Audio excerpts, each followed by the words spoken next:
Welcome, Gemma. Thank you. Thank you so much.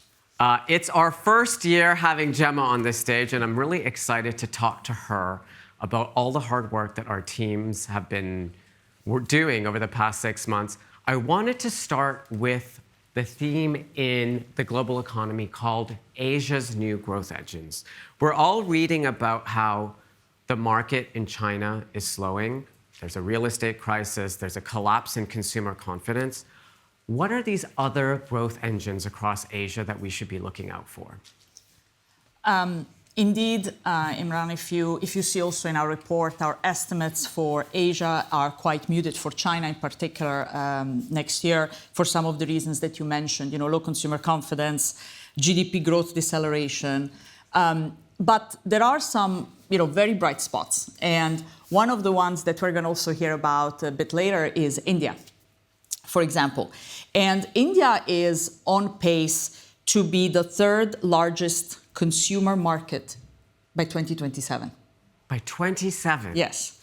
There are, just to give you, again, another fact, there are about 430 million people in India's middle class. This is more than the middle class of US and Western Europe combined. So, and 2/3 of these people, the population, are under the age of 35. So just think about the sheer potential of this place. That being said, we also highlight in the report that there are some real challenges that need to be overcome by brands to grow in a market such as India. And I'll just list such, a few infrastructure challenges, high quality real estate, last mile delivery, or, partner selection and operating model. Many brands are still grappling with what is the go-to-market strategy for this appropriate to India. Local consumer dynamics. I mean, this is a market that, for example, 44% of consumer spend is on jewelry, relative to 13% for the rest of the world. It's a completely different, dynamic. 9 of the top 20 apparel brands are domestic brands. So again, just thinking about how do you think about this market strategically is very important. Japan is another market that we also look into, that we're very optimistic about. We have some very high double-digit growth in luxury spending expected next year. I think more broadly, the message, though, that we want to give also in the report is that it's important to lean into these markets, to respect the consumers of these markets, really invest time, technology, data to understand what it is that makes them tick, what drives consumer behavior, and have a longer-term perspective. Okay, so we're going to hear more from Ravi Thakran shortly on the fascinating evolution of the India market. Let's move on to another kind of overlooked demographic in our industry, yes, which is something we're calling the silver spenders, right? So there's been this obsession in the fashion and luxury industry with Gen Z, with millennials. But while the population is aging, as we learned in Sven Smith's presentation yesterday, there's a new opportunity there as well for us to be aware of. Absolutely. By the way, it was funny how everybody was chuckling when you said silver spenders, thinking, do I have silver? I'm getting a little silver in here, too. Exactly.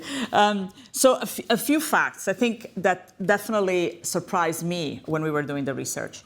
So 2/3 of humanity today lives in countries where fertility rates are below the replacement rate of 2.1. So, people think of this as, just a Western Europe challenge. It is not. Again, in 2025, 37% of the population in the US and 44% in the top 5 Euro countries will be aged 50 plus. But what's surprising? 38% of the population in China will be over 50 plus. Yeah. So one of the outcomes of our work has been that we not only these consumers have a greater share of wealth, and they spend more, but also they care about different things. They care about individual style. They are more loyal. They value in-store experience. And so, again, what we suggest is that brands really think about how do they get a greater understanding of these silver spenders. Many brands don't have a specific strategy for how to approach this demographic. And also, frankly, broadening the appeal of their product range, perhaps, so that you can, mean something and resonate with some of these consumers. So anyway, but it's an extremely interesting consumer base, and one that we believe is often either misunderstood or overlooked. Okay.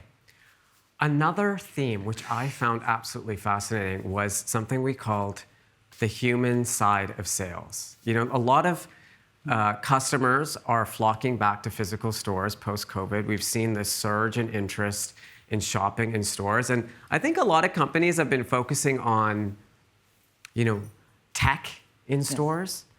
But we lost a little bit of that, what we were calling the human side of sales. That doesn't mean that those humans aren't empowered with technology, but why is the human side of sales so critical as we look ahead to next year? Yeah. So this is a topic that is very close to our heart. We talk to many brands about, retail excellence. But indeed, retail excellence has focused so much on the hardware instead of the software that underlines these networks. And so just again, the role of the store has evolved tremendously, right? Particularly post-COVID. But today, 70% of retail sales are, according to our data, digitally influenced. But what that means is that stores are actually a destination for conversion. They're an opportunity to build brand loyalty. And how do you do that? You need to really do it through your, the human side of sales. The relationships. Like everything else in life, basically. Human interactions. Yeah. And so one of the things that we see is attrition, limited investments in training, not really a compelling value proposition, no career paths. And so the attrition is incredibly high. And one of the things that we are worried about is you're losing the linchpin between the brand and the customers. They are the ultimate linchpin between the two. So again, some of the ideas that we have are definitely how can you strengthen that value proposition? How can you do things like broadening incentives systems so that people feel more attuned to your long-term value creation goals on customers as opposed to just in-store sales, in the moment, short term. And frankly, like everything else, how do you make these people actually feel valued?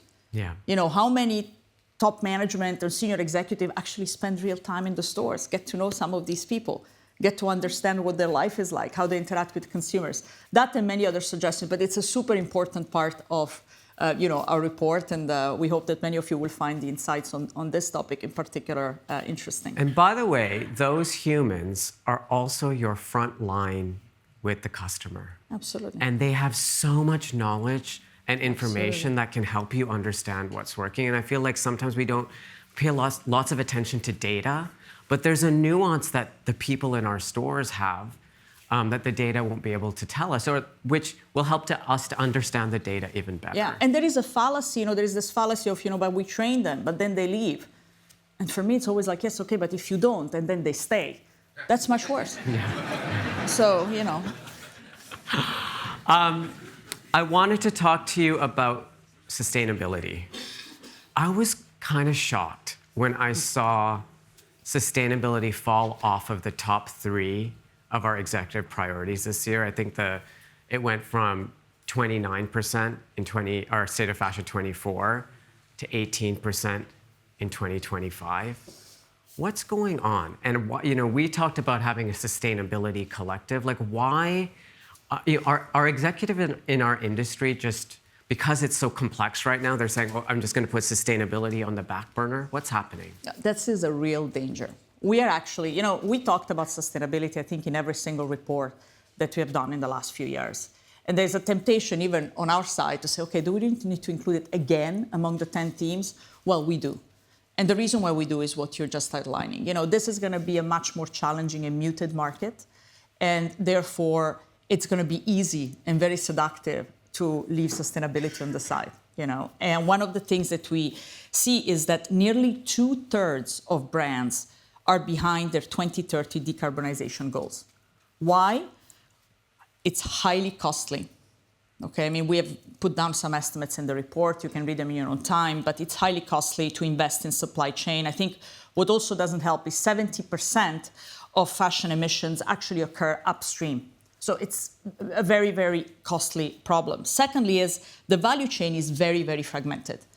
Again, 60% of global apparel production is in the hands of small and medium-sized enterprises. So it's a very complex, and frankly, there is a complete disconnection between action and intention on the part of consumers. Everybody proclaims that they really care about sustainability. Very few consumers are willing to pay a premium for it. And this is not a one-year problem. This is something we've observed over the past few years. And so, the motto of our sustainability theme this year is an action-oriented collective model, because this is not a problem that can be solved by any one brand alone, and definitely not without involving actually and orchestrating. We're saying, brands can actually be value chain orchestrators. They can help share costs and risks, partnering with, traceability providers, but definitely with suppliers. Creating favorable conditions for innovators to scale. One of the saddest things, there are so many startups that actually have failed to scale, particularly innovative materials, et cetera, and therefore they've had to fold because they just couldn't sustain the scale up. And third, also, frankly, stepping up capabilities. And something that was quite revealing for us is how little granularity of data exists in companies about these cost abatement curves. Well, where can you make the greatest difference? This is not a spray and pray approach. It has to be targeted. It has to be done in concert with others. And so we hope that this does not fall off the back seat this year, in spite of the challenges in the market. But we also hope that brands take a much more ecosystem-like mindset, if you will, and action-oriented, driven by data, and supported by many other players that can make a difference. Okay. Gemma, thank you so much. You gave us something to be optimistic about, but a lot to think about as well as we look ahead to 2025. For those of you watching the live stream, if you haven't yet downloaded your copy of the State of Fashion 2025, click on the link in the chat window. Thank you so much, Gemma. Thank you.